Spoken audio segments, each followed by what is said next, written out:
ಓಹೋ ಬಾ ಸುಂದರಣ್ಣ, ಏನ್ ಸಮಾಚಾರ? ಏನ್ ಸಮಾಚಾರ ಹೇಳಪ್ಪ.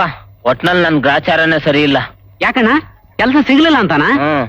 ಅಲ್ಲ ಸುಂದರಣ್ಣ, ನಮ್ ಸರ್ಕಾರದವರು ಫ್ಯಾಮಿಲಿ ಪ್ಲಾನಿಂಗ್ ಮಾಡಿ ಅಂತ ಬೊಂಬಡಿ ಹೊಡಿತಾ ಇದ್ರು. ನಮ್ ಜನ ಕಿವುಡು ತರ ಮಕ್ಳ ಮೇಲೆ ಮಕ್ಳು ಮಾಡ್ತಾನೆ ಇದ್ರೆ ಹೇಗೆ? ನೀವೇ ಸ್ವಲ್ಪ ಯೋಚನೆ ಮಾಡು. ವರ್ಷದಿಂದ ವರ್ಷಕ್ಕೆ ಲಕ್ಷಾಂತರ ಜನ ಡಿಗ್ರಿ ಮುಗಿಸ್ಕೊಂಡ್ ಬರ್ತಾ ಇದ್ರೆ ಸರ್ಕಾರನೇ ಕೆಲಸ ಕೊಡ್ಬೇಕು ಅಂದ್ರೆ ಹೆಂಗ್ ಸಾಧ್ಯ? ಸುಂದರಣ್ಣ, ನೀನ್ ಹೀಗೆ ಕೆಲಸ ಅಂತ ಅಲಿತಾ ಇದ್ರೆ ಮುದುಕ್ನಾಗಿ ಶೆಡ್ ಸೇರ್ಬಿಡ್ತೀಯ ಅಷ್ಟೇ. ಹಾಗಾದ್ರೆ ನಾನು ನಿನ್ನಂಗೆ ಒಂದು ಪೆಟ್ಟಿಗೆ ಅಂಗಡಿ ಇಡ್ತೀನಿ. ಏನಂದ್ರೆ? ಬೇಡ ಸುಂದರಣ್ಣ, ನೀನ್ ಪೆಟ್ಟಿಗೆ ಅಂಗಡಿ ಇಡ್ತೀಯ?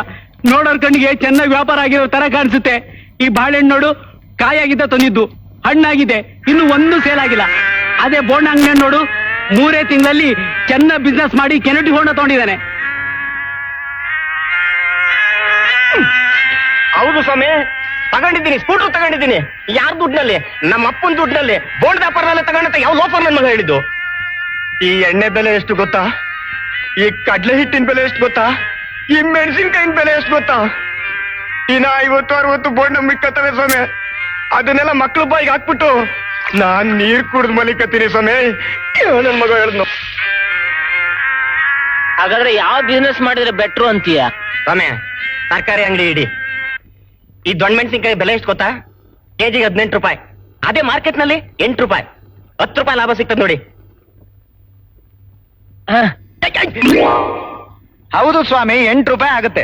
ಯಾವ ನನ್ನ ಮಗ ಇಲ್ಲ ಅಂದವನು ಒಂದು ಸಾರಿ ಮಾರ್ಕೆಟ್ಗೆ ಹೋಗಿ ಆಟೋದಲ್ಲಿ ತರಕಾರಿ ತರಬೇಕು ಅಂದ್ರೆ ಎಷ್ಟಾಗುತ್ತೆ ಅಂತ ಲೆಕ್ಕ ಹಾಕಿದಾನ ನನ್ನ ಮಗ? ಸ್ವಾಮಿ, ಅಂಗಡಿ ಬಾಡಿಗೆ, ಮಳಿಗೆ ಅಡ್ವಾನ್ಸು, ಅದು ಇದು ಅಂತ ಎಷ್ಟಾಗುತ್ತೆ ಅಂತ ಲೆಕ್ಕ ಹಾಕಿದಾನ ಆ ಬೋಂಡ ನನ್ನ ಮಗ? ಈಗಾಗಲೇ ನನ್ನ ತರಕಾರಿ ಅಂಗಡಿ 500 ರೂಪಾಯಿ ಲಾಸ್ ಅಲ್ಲಿ ನಡೀತಾ ಇದೆ ಸ್ವಾಮಿ. ಈ ತರಕಾರಿ ಬಿಸ್ನೆಸ್ ಮಾತ್ರ ಮಾಡಬೇಡಿ, ಎಕ್ಕುಟ್ಟು ಹೋಗ್ಬಿಡ್ತೀರಾ ಸ್ವಾಮಿ. ಒಂದ್ ಕೆಲಸ ಮಾಡಿ, ಒಂದ್ ಆಟೋ ಇಟ್ಬಿಡಿ.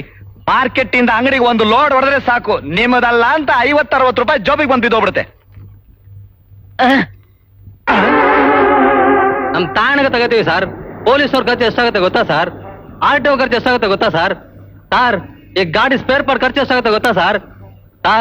ಒಂದಲ್ಲ ಒಂದ್ ದಿವಸ ನಿಮ್ ಮನೆಗೂ ಸರ್ ಇದೇ ಗಾಡಿ ತಲೆ ಕೊಟ್ಟು ಆತ್ಮಹತ್ಯೆ ಮಾಡ್ಕೊಂಡ್ಬಿಡ್ತೀನಿ ಸರ್.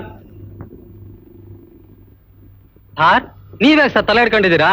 ಯಾರ್ಯಾರ ತಲೆ ಹಿಡೀರಿ ಸರ್. ಏನಂದ್ರೆ? ಹೌದು ಸರ್, ಈ ಲೋಕದಲ್ಲಿ 2 ಬೆಸ್ಟ್ ಬಿಸ್ನೆಸ್ ಇರೋದು. ಒಂದು ತಲೆ ಹೊಡೆಯೋದು, ಇನ್ನೊಂದು ತಲೆ ಹಿಡಿಯೋದು.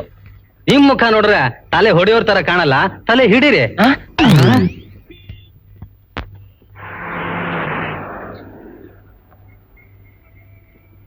ಅಬ್ಬಬ್ಬಾ, ಈ ಬಿಸ್ನೆಸ್ ಸಾಕು, ಇವ್ರ ಸವಾಸನ ಸಾಕು. ಒಬ್ಬೊಬ್ರು ಒಂದೊಂದರ ಮಾತಾಡ್ತಾರೆ. ಲಾಲ್ಬಾಗ್ ಹೋಗೋಣ.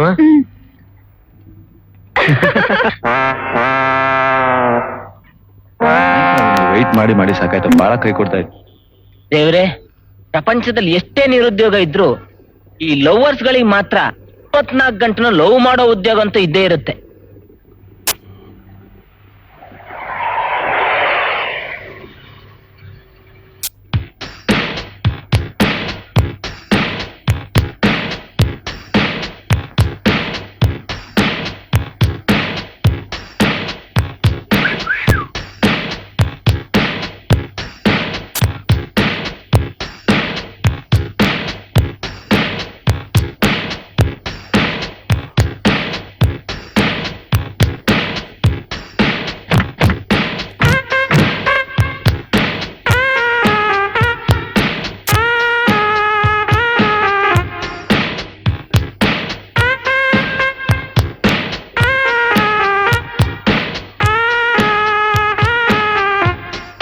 Madam, hello. ಇಷ್ಟೊತ್ತು ಒಂಟಿ ಅಕ್ಕಾದು ವರ್ಕಲ್ ಟ್ರಾನ್ಸ್ಪೋರ್ಟ್ ಸರ್ವಿಸ್ ಅಲ್ಲಿ ಯಾಕೆ ನೋಡ್ಕೊಂಡು ಹೋಗ್ತೀರಾ? ನಮ್ಮಂತವ್ರ ಗಾಡಿ ಇಟ್ಟಿರೋದೆ ನಿಮ್ಮಂತವ್ರ ಬಾಡಿನ ಟ್ರಾನ್ಸ್ಪೋರ್ಟ್ ಮಾಡಕ್ಕೆ. ಎಸ್, ಬನ್ನಿ ಮಿಸ್, ಪ್ಲೀಸ್ ಕಮ್.